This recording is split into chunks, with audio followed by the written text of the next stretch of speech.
Okay, let's get into this. If you're starting out in psychology, I mean, this question hits you almost immediately, right? It's sort of foundational.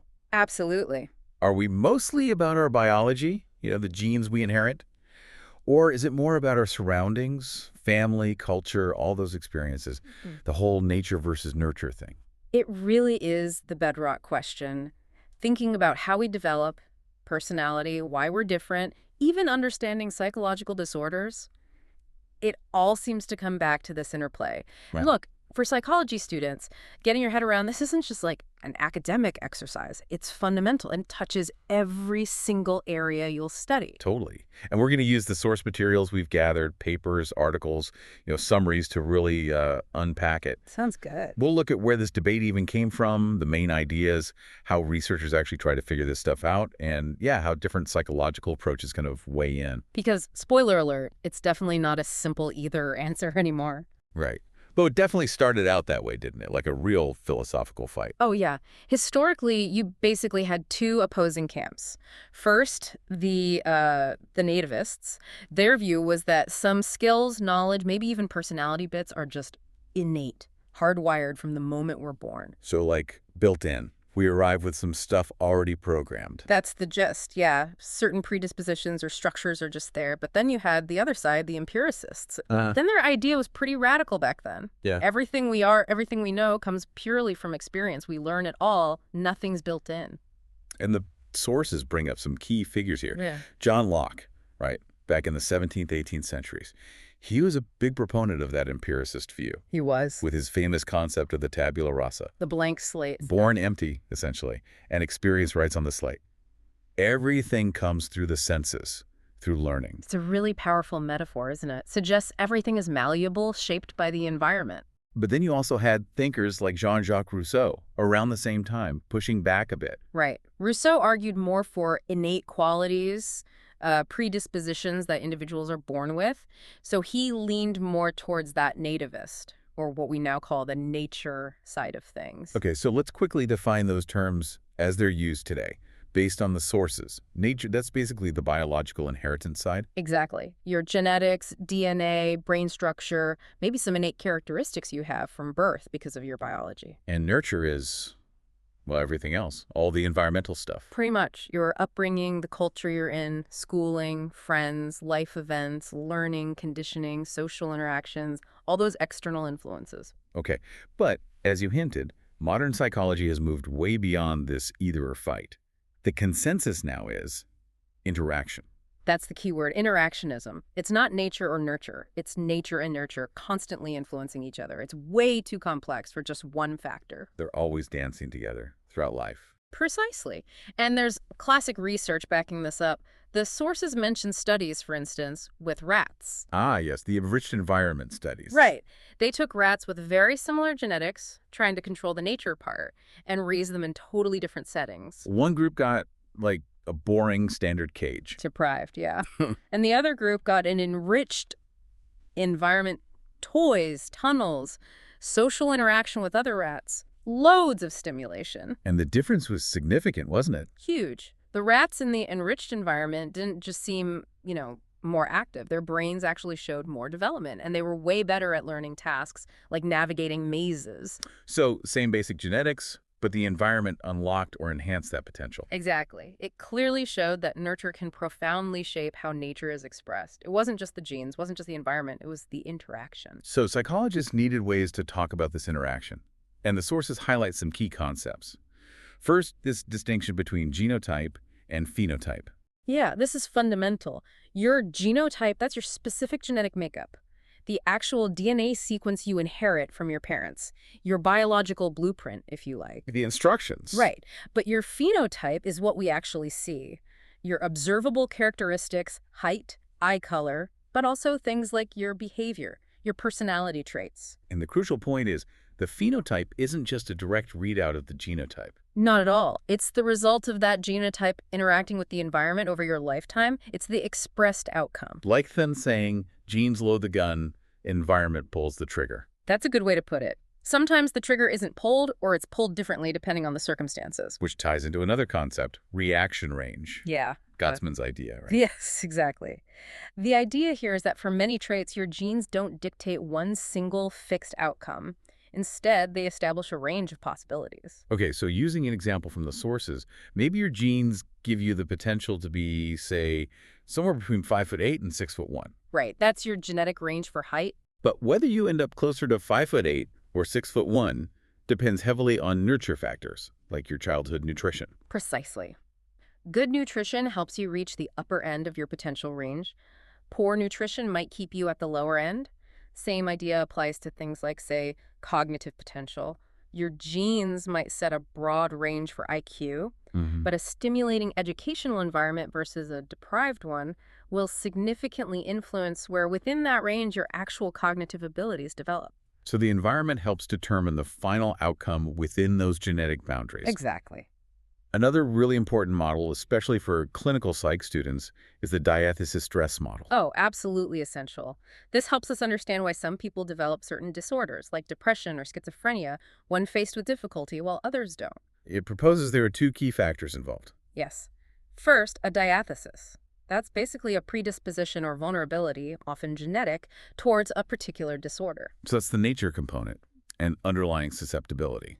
Right, but importantly, having the diathesis doesn't guarantee you'll get the disorder. It might just lie dormant. Unless you encounter significant environmental stressors. Things like trauma, major life changes, chronic adversity, loss. That stress acts as a trigger. Okay. The stress interacts with the underlying vulnerability, and that combination can lead to the disorder actually manifesting. You generally need both the predisposition and the environmental trigger. It takes two to tango, essentially. Pretty much. And even for conditions that seem overwhelmingly genetic, the sources remind us nurture can still be critical. They bring up PKU phenylketonuria. Right, that's a genetic disorder, isn't it? Can cause severe intellectual disability if it's not treated. Correct. It's 100% genetic in origin. You inherit the faulty gene. But here's the crucial nurture part. If it's caught early through newborn screening, which is an environmental intervention, and the child follows a strict special diet, another environmental intervention, the severe symptoms, the intellectual disability, can be completely prevented. Wow, so the genetic condition is still there, but managing the environment changes the outcome entirely. It's a perfect illustration. Environment modifying, even overriding, a strong genetic predisposition. This really shows it's not just genes setting limits and environment filling them in. It's more dynamic, which leads to these genotype-environment correlations Quammen and others talked about. Yeah, this is fascinating. It highlights how our genes and environments aren't always independent influences. They can actually be related or correlated in different ways. Okay, what's the first type? The first is passive correlation. This happens because parents provide both genes and environment to their children. How so? Well, think about musically talented parents. They might pass on genes related to musical ability to their child.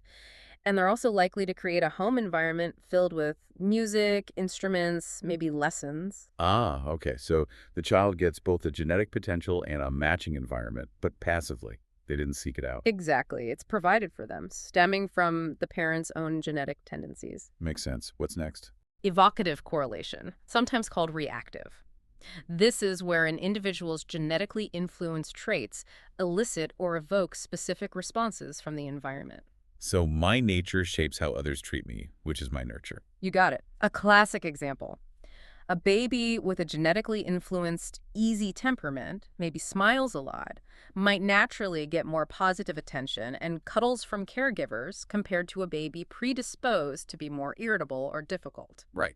The baby's genetic disposition evokes a different nurturing response. Or, as the sources suggest, a child with natural coordination might get picked for teams more often, getting more coaching and practice. Their genes evoke environmental opportunities. Okay, that's interesting. Your genes are actively shaping your experiences by influencing how people react to you.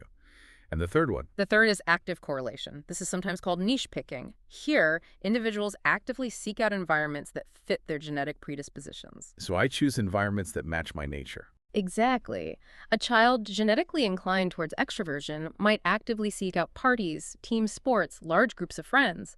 An introverted child might prefer quieter activities, libraries, one-on-one interactions. Someone naturally curious might seek out museums or documentaries. Precisely. They actively select or create environments compatible with their genetically influenced interests and personality. You're actively shaping your own nurture based on your nature. Wow. So it's really a continuous loop then. Passive, evocative, active. Our genes influence the environments we encounter, how people react to us, and the environments we choose. It really is. And this whole dynamic process connects nicely with ideas like Bandura's reciprocal determinism, where behavior, personal factors like cognition and biology, and the environment are all constantly interacting and influencing each other. It's not a simple A causes B. It's much more complex. So given all this intertwining, how on earth do psychologists actually try to study it? How do they separate these influences? That's the million-dollar question, isn't it? And researchers have developed some clever methods. The sources mention family studies as a starting point. Just looking at whether traits run in families. Yeah, but as we kind of touched on with passive correlation, families share genes and environments. So if, say, depression runs in a family, it's hard to tell from that alone how much is genetic and how much is the shared family environment. It's suggestive, but not definitive. Right. You can't easily separate nature and nurture there. So, what else? Adoption studies offer a way around that. Here, researchers look at children adopted shortly after birth. And compare them to whom? They compare the adopted child's traits, like IQ or risk for a disorder, to both their biological parents, who provided the genes but not the upbringing environment, and their adoptive parents, who provided the environment but not the genes. Okay, that seems like a cleaner separation. It helps. For instance, some studies mentioned found that children's IQ scores tend to correlate more strongly with their biological parents' IQs than their adoptive parents, suggesting a significant genetic influence even when raised apart. Interesting. But the gold standard, arguably mentioned in the sources, are twin studies. Yes, twin studies are incredibly powerful for this kind of research. They compare monozygotic MZ twins. Identical twins. Right, identical. They come from one fertilized egg splitting, so they share 100% of their genes. They compare them with dizygotic DZ twins. Fraternal twins. Fraternal, yes. They develop from two separate eggs fertilized by two different sperms, so they share about 50% of their genes, just like any other siblings. Okay, so you have one pair type sharing all their genes, another sharing half. But both types generally share a similar upbringing environment if raised together. Exactly. That's the key assumption. So if a trait or disorder is more consistently shared between identical twins than between fraternal twins, that points towards a genetic influence. How do they measure that sharedness? They look at concordance rates. That's basically the probability that if one twin has a particular trait or condition, the other twin will also have it. And the sources gave that striking example with anorexia nervosa. Yeah, the Holland study.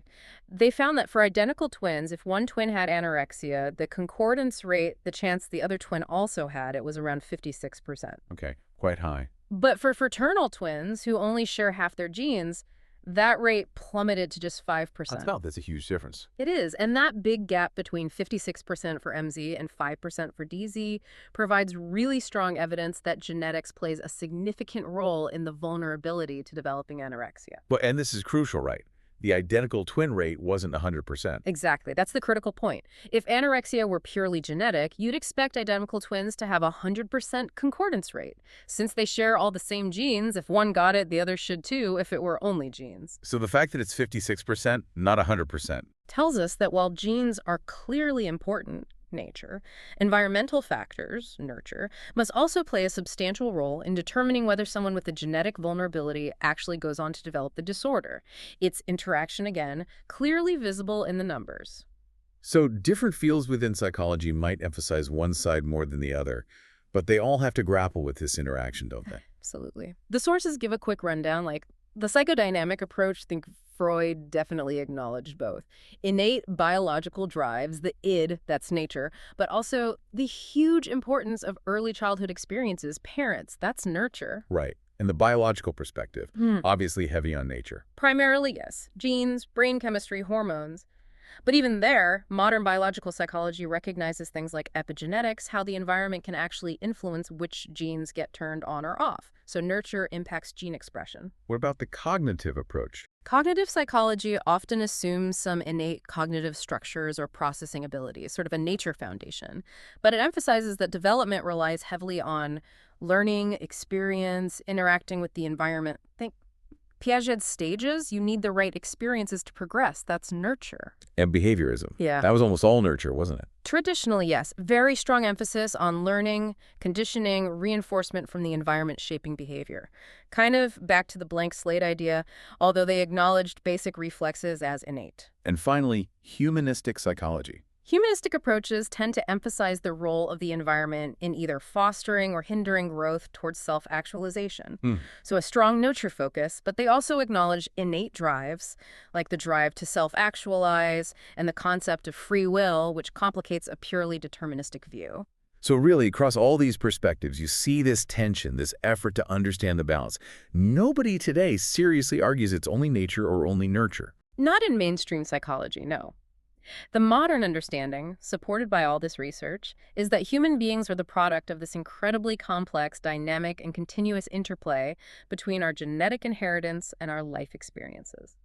So wrapping this up, the big takeaway for any psychology student is that you can't really understand behavior development or mental health without considering both sides of this equation and, crucially, how they interact. Precisely. It's about understanding the process of development, the constant dialogue between biology and environment. It gives you a much richer, more accurate picture of why we are the way we are. It definitely moves us beyond simplistic explanations. Which leads to a final thought, perhaps. As our ability to understand genetic predispositions gets better and better, how might that change how we approach the nurture side? How we design environments in education, therapy, public policy, to perhaps better support positive development or maybe mitigate genetic risks. That's a huge and ongoing question, isn't it? How do we use this knowledge ethically and effectively? It's something the field is actively grappling with and will continue to shape its future.